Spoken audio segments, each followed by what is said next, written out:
한 주간의 스포츠 소식 모아서 전해드립니다. 스포츠 미디어 플러스 도상현 기자 모셨습니다. 어서 오세요. 안녕하세요. 반갑습니다. 네, 제가 작년에 한번 대타 진행할 때 뵙고 오늘 뵙네요. 새해 복 많이 받으십시오. 새해 복 많이 받으십시오. 네. 네. 오늘 이번 주에 가장 뜨거운 얘기는 여자 프로 배구인데 좋은 얘기는 아닌 것 같더라고요. 네. 흥국생명 관련 얘기인데 흥국생명은 최근에 금융 소식에서 이렇게 막 회사채 관련한 문제가 좀 있었는데 갑자기 또 프로 배구에서 뭐가 터졌습니다. 일단 설명을 좀 듣는데 먼저 그 전에 김연경 선수 발언을 직접 듣고 오겠습니다. 많이 힘든 와중에 좀 준비를 했는데 지금 어디까지 감당이 해야 되는 건지 좀 모르겠고 회사의 말을 좀 잘 듣는 그런 부분이 정말 좀 선호하고 있다라는 거나 다름없잖아요. 이런 일이 진짜 있나 싶은 분들이 원하는 대로 또 하다가 제가 관계를 짓는 경우도 또 있었기 때문에 그렇게 얘기하기도 좀 부끄럽네요. 네, 이게 도대체 무슨 얘기인지 한번 일단 설명을 좀 해주시죠. 그렇습니다. 일단은 타임라인대로 또 하나씩 좀 짚어보고 넘어가도록 하겠습니다. 일단은 11월 말이죠. 이제 구단 윗선에서 이 유망주 육성을 이유로 권순찬 감독에게 선수 기용 및 이제 선발 라인업이 또 지시가 내려왔습니다. 네. 이 권순찬 감독 같은 경우에는 아무래도 이제 지금 김연경 선수가 있는 팀이다 보니까 우승을 또 노리는 전략 아니겠습니까? 네.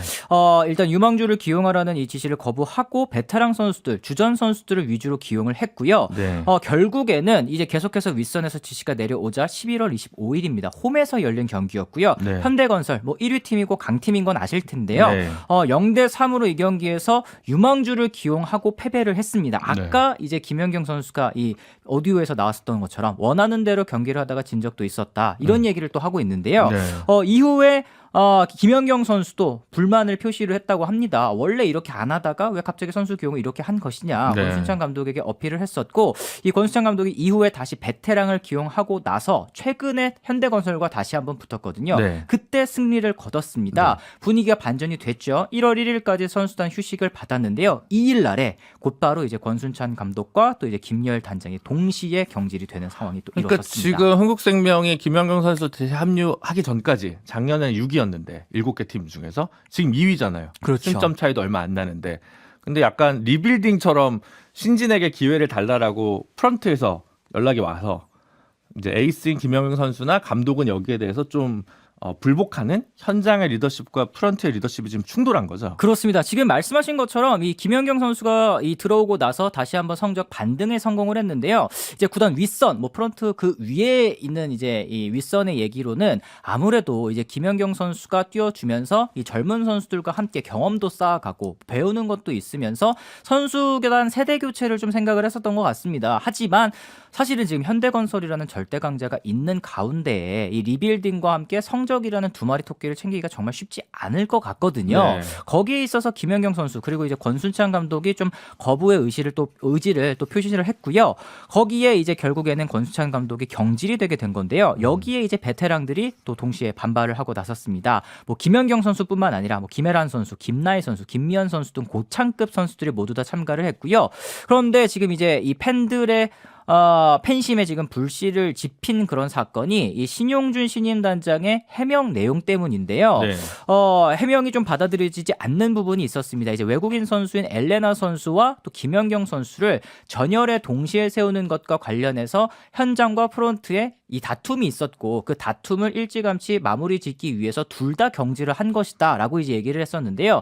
사실 이 두 선수들을 모두 다 이 앞선 이 전열에 세우는 게 사실은 전술적으로 이상한 것은 아니거든요. 오히려 네. 더욱 자연스러운 기용이라고 할 수 있을 것이고 또 이런 로테이션 같은 경우에는 배구에서 워낙에 자주 일어나는 일이기 때문에 네. 이거를 문제시 삼는다는 것 그리고 특히 이제 이 신임 단장이 그런 얘기를 했거든요. 유튜브에서 나오는 팬들의 의견을 고려했을 때 이런 목소리가 있었다. 네. 이런 얘기를 하면서 좀 이해하기 어려운 해명을 했기 때문에 지금 김연경 선수도 그렇고 이 팬들 같은 경우에도 어제 경기에 앞서서 무원 시위 이 플랜카드를 들면서 항의하는 모습이 또 나타내기도 했습니다. 김연경 선수는 사실 이제 터키 리그 뛰고 있다가 돌아와서 이제 그때 우승 못하고 그렇죠. 그 이제 중국 갔다가 다시 돌아왔는데 이제 어쨌든 윈 나오잖아요. 본인은 이제 은퇴 전에 한번 흥국생명에서 우승을 한 번 더 하고 싶은 거고 맞습니다.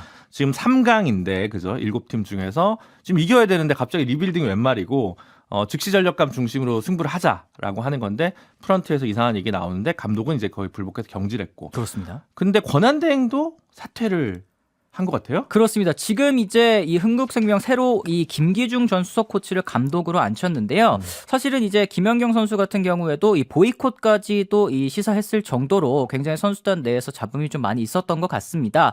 하지만 이제 선수단도 이제 경기 1시간 반 전에 원래는 이제 이 나와서 코트에 나와서 준비를 네. 하고 1시간쯤에는 이제 몸을 푸는데 어제 경기 같은 경우에는 이 경기 시간이 다 되어서야 이제 코트에 나오면서 이 불만의 표시를 또 표했습니다. 이제 이 분위기를 어떻게 또 추스리고 가야 할지 참 골치 아플 것 같은데요. 김연경 선수 같은 경우는 올 시즌 끝나고 또다시 FA이기 때문에 네. 아무래도 이 흥국생명을 떠나지 않을까라는 네. 생각이 좀 듭니다. 실제로 이게 프런트가 아니라 뭐 이호진 회장이 직접 지시했다는 소문까지 있으니까. 그렇죠. 이제 권순찬 감독 같은 경우에는 경질 이후에 이 한 인터뷰에서 또 그런 부분을 얘기하기도 했으니까요. 선수들 입장에서는 배구인으로서 무시를 당했다라는 얘기를 많이 하고 이 있습니다. 여자 배구가 사실 이제 야구, 축구 다음으로 지금 중계료도 거의 축구 K리그에 거의 버금가고 있는데 그렇죠. 그때 조성아, 김산희 사건도 그렇고 뭐 이다영, 이재영 자매 사건도 그렇고 자꾸 이렇게 악재가 터져서 열기가 좀 꺾이니까 좀 안타까운 게 있는 것 같아요. 맞습니다. 최근에 그리고 이제 남자 배구 쪽에서도 이제 병역 비리 혐의로 조재성 선수가 또 네. 이제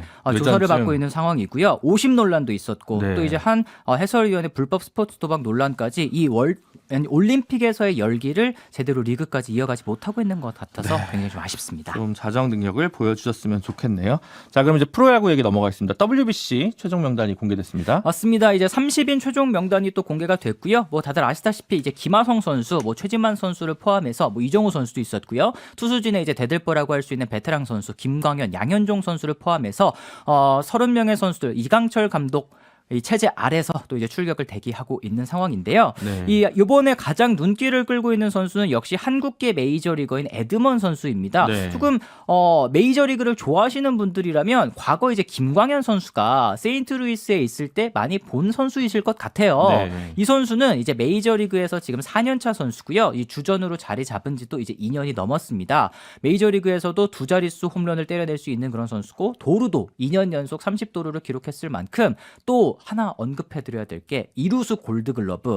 김하성 선수는 사실 올 시즌에 유격수 골드글러브 최종 후보에까지는 들었지만 네. 수상을 하지는 못하지 않았습니까? 그쵸. 지난해 2021년입니다. 네. 2021년에 이루수 부문 골드글러브를 수상했던 선수가 대표팀에 또 합류를 하게 됐네요. 내셔널리그 세인트루이스 카디더스에서 뛰고 있는 토미 현수 에드먼님. 맞습니다. 네. 미들네임이 또 현수고요. 현수고. 어머니가 또 한국인이십니다. 어머님이 한국인이어서 이제 그런 경우에 출전할 수 있는 거고. 네네네. 그래서 주권 선수는 중국 대표로 출전한다는 거죠. 그런 것 그렇죠. 때문에. 네, 맞습니다. 중권 선수 같은 경우는 지난 대회도 이제 중국 대표로 출전을 했고요. 이번 대회에서 이제 한국전 상대로는 등판하지 않겠다. 아, 네, 그런가요? 이게 이제 6년 만에, 그러니까 코로나 때문에 한 2년 밀려서 어디서 근데 열리는 건가 이번에? 이번에는 이제 조별리그 같은 경우에는 이제 일본 도쿄돔에서도 열리고요. 네. 4강까지 진출을 해야지만 이제 미국에서 있는 미아이엠의 이 론디포 파크에서 또 열리게 됩니다. 근데 저희가 2006년에 우승했고 2009년에 준우승을 한 2006년 다음에 4년 그 다음에는 계속 4강이죠. 네. 그 다음에는 이제 1라운드 탈락을 계속 하고 있는 거 그렇죠. 아닌가요? 2013년 대회, 네. 17년 대회 둘 다 지금 1라운드에서 탈락을 한 만큼 네. 이번 이제 야구 흥행을 위해서는 국제 대회에서 또 성적이 또 반드시 필요한 그런 상황인 것 같습니다. 네. 근데 이제 뭐랄까 국내 토종 에이스 중에 지금 이제 뭐랄까요 위력이 제일 좋은 안우진 선수는 이제 선발이 안 된 것 같아요. 그렇죠. 이제 안우진 선수 같은 경우에는 이제 학교 폭력 때문에 이 국가대표 자격을 영구 박탈당했는데요. 하지만 이번 WBC 같은 경우에는 대한체육회가 주관하는 대회가 아니기 때문에 이 그렇죠. 국가대표로 선발하면 뽑힐 수는 있는 그런 상황이었습니다. 그러네요. 하지만 이제 이강철 감독 같은 경우에는 아직까지 이제 논란이 종식이 되지 않았고 네. 또 최근에 안우진 선수 본인은 이제 피해자들과 원만하게 합의를 마쳤고 피해자들도 학교 폭력이 아니라고 생각을 한다라고 밝혔습니다만 이 피해자 이 4명 중에 한 명은 현재 이제 군복무 중이라고 하거든요. 그 한 명이 아직까지 용서하지 못했다라는 것이 뒤늦게 알려지면서 여론의 후폭풍을 맞았고요. 결국에는 이제 대표팀에도 승선할 수 없게 됐습니다. 지금 KT 이강철 감독이 이번에 맡으시는데 그러면 이거는 지금 국가대표 감독은 따로 없는 건가 저희는? 야구? 지금 전임 감독제, 이 네. 김경문 감독 체제까지는 이루어졌었는데요. 이 전임 감독, 이 김경문 감독이 사실 이 도쿄올림픽에서 좋지 못한 성적을 거두고서 내려놓은 다음에는 이제 전 시즌 우승팀 감독이 다시 한번 이제 감독을 이 대표팀 감독을 맡는 것으로 또 바뀌었습니다. 네, 알겠습니다. 어쨌든 좋은 소식을 좀 기대해 보도록 하겠습니다. 축구 얘기도 해보죠. 손흥민 선수가 4호 골을 넣었습니다. 맞습니다. 이제 드디어 시즌 4호 골 정말 오랜만에 골맛을 본 손흥민 선수인데. 했는데요. 이 넉 달 만에 무려 리그에서 골맛을 보게 됐습니다. 사실은 최근에 토트넘의 흐름이 굉장히 좋지 못했어요. 이제 홈에서 열렸었던 에스턴 빌라와의 경기에서도 무기력한 경기력을 보여주면서 0대2로 패배를 했었는데요.